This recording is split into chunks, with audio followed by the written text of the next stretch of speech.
ঠিক সকাল 4:10-এ আমরা এসে পৌঁছলাম ওল্ড দিল্লি রেলওয়ে স্টেশনে, আর সেখান থেকে অটো নিয়ে চললাম পাহাড়গঞ্জে হোটেলে। উঠে পড়লাম এই লোকটার অটোতে। কথা হলো 100 টাকা নিয়ে উনি আমাদের পাহাড়গঞ্জে ড্রপ করে দেবেন। অটো চলাকালীন ওনার ব্যবহার ছিল অসাধারণ, কিন্তু অদ্ভুত লোক উনি। পাহাড়গঞ্জ পৌঁছেই আমাদের থেকে চেয়ে বসলেন 300 টাকা। অটো চলাকালীন ওনার ব্যবহার যদি ধরে নিই উত্তর মেরু, তাহলে পাহাড়গঞ্জ পৌঁছে ওনার ব্যবহার হয়ে গেল দক্ষিণ মেরু। যাই হোক, ছেড়ে দেওয়ার পাত্র আমিও না। বেশ কিছুক্ষণ কথা হওয়ার পর ওনাকে আগে থেকে ঠিক হওয়া 100 টাকা দিয়েই আমরা হোটেলের মধ্যে চলে যাই। দিল্লিতে দিনটা শুরু হলো আমাদের এভাবেই। Good morning from Delhi. আজকে কয়েক ঘন্টা টাইম আছে হাতে। বিকেলে আমাদের ট্রেন 4:30-র সময় রাজধানী, শিয়ালদা রাজধানী। তো এই কয়েক ঘন্টা টাইম ইউটিলাইজ করার জন্য আমরা বেরিয়ে পড়েছি। এখন যাচ্ছি ন্যাশনাল ওয়ার মেমোরিয়াল ইন্ডিয়া গেটের কাছে। এই অটোয় চলেছি এবং অটো ভাড়া নিচ্ছে 180 টাকা।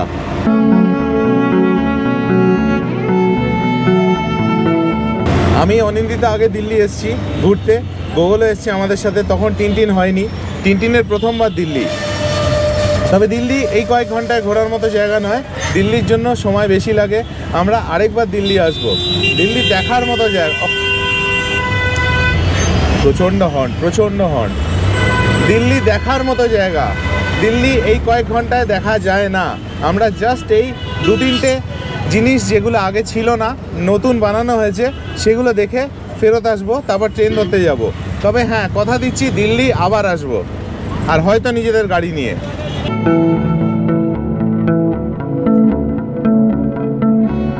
দিল্লির এখন ওয়েদারটা বলে দিই, গরম নেই কিন্তু, তবে ঠান্ডাও নেই, খুবই কমফোর্টেবল ওয়েদার। আমরা খুব এনজয় করছি দিল্লিতে। রাস্তার সাইডে সাইডে আমাদের দেশের পতাকা, কি অসাধারণ লাগছে।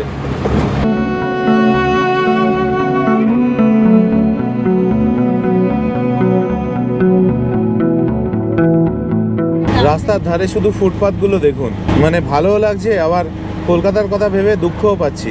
কলকাতায় আমরা এক ফোঁটাও ফুটপাথ দেখতে পাই না, আর এখানে দেখুন কত চড়া চড়া ফুটপাথ, সাইডে গাছ রয়েছে, কি সুন্দর, আলাদাই ফিলিং, দারুণ লাগছে। সামনে নেতাজি স্ট্যাচু, ডান পাশে ইন্ডিয়া গেট, বাঁ পাশে ন্যাশনাল ওয়ার মেমোরিয়াল।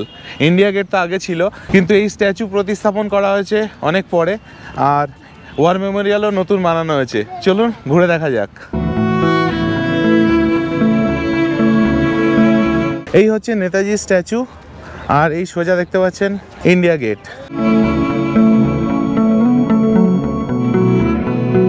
চলে এসেছি আমরা এখন ইন্ডিয়া গেটের একদম সামনে।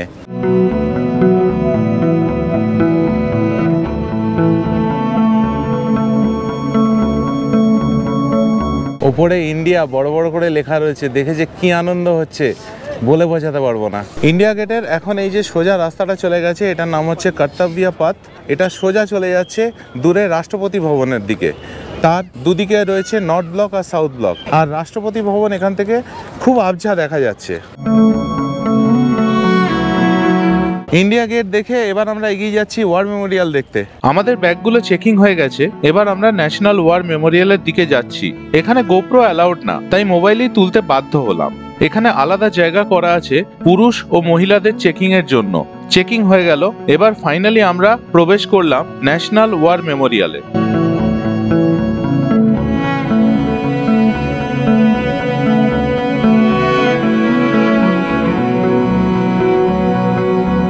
দূরে দেখুন এই যে সৌধটা বানানো রয়েছে, তার নিচে আমার জওয়ান জ্যোতি, যেটা আগে ইন্ডিয়া গেটে ছিল, সেটা এখন এখানে স্থানান্তরিত করা হয়েছে এবং সেটা এখানে জ্বলছে। দেখুন, ভারতের স্বাধীনতার পর সশস্ত্র সংঘাতে লড়াই করা ভারতীয় সশস্ত্র বাহিনীর সৈন্যদের সম্মান ও স্মরণ করার জন্য এই ন্যাশনাল ওয়ার মেমোরিয়াল তৈরি করা হয়েছে।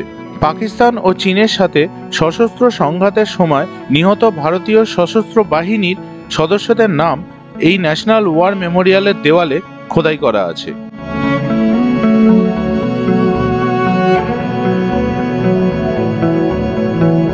ন্যাশনাল ওয়ার মেমোরিয়াল থেকে এখন আমরা বেরিয়ে এলাম, আর এখানে সুভেনির শপ থেকে এই মেমেন্টোটা কিনলাম।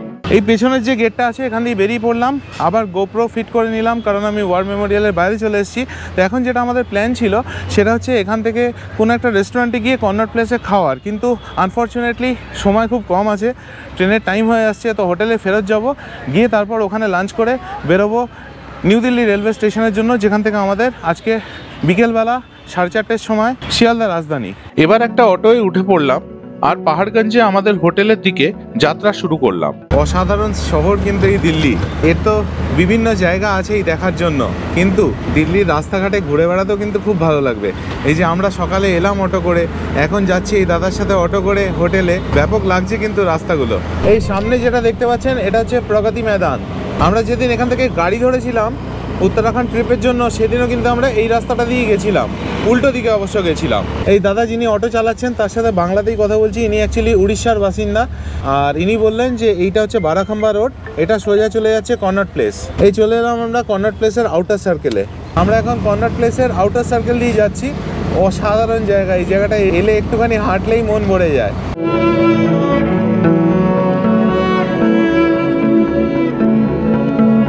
এটা হচ্ছে রাজীব চক মেট্রো স্টেশন, এইখানে এটা হচ্ছে সেন্ট্রাল পার্ক, আর আমরা এখন যাচ্ছি ইনার সার্কেল দিয়ে কর্নাট প্লেসের। জায়গাটা খালি দেখুন একবার, যারা এসছেন তারা জানেন, তাদেরকে আলাদা করে বলার কিচ্ছু নেই, কিন্তু যারা আসেননি তারা অবশ্যই দিল্লি এলে এই জায়গাটায় একবার আসবেন। এর মতো হিপ অ্যান্ড হ্যাপেনিং প্লেস বোধহয় সত্যিই খুব কম আছে।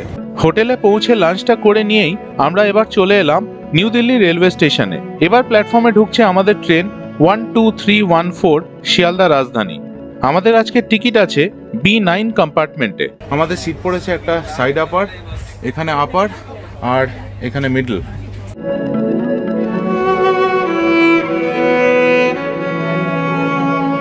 ইভিনিং স্ন্যাক্স সার্ভ করে দিয়েছে।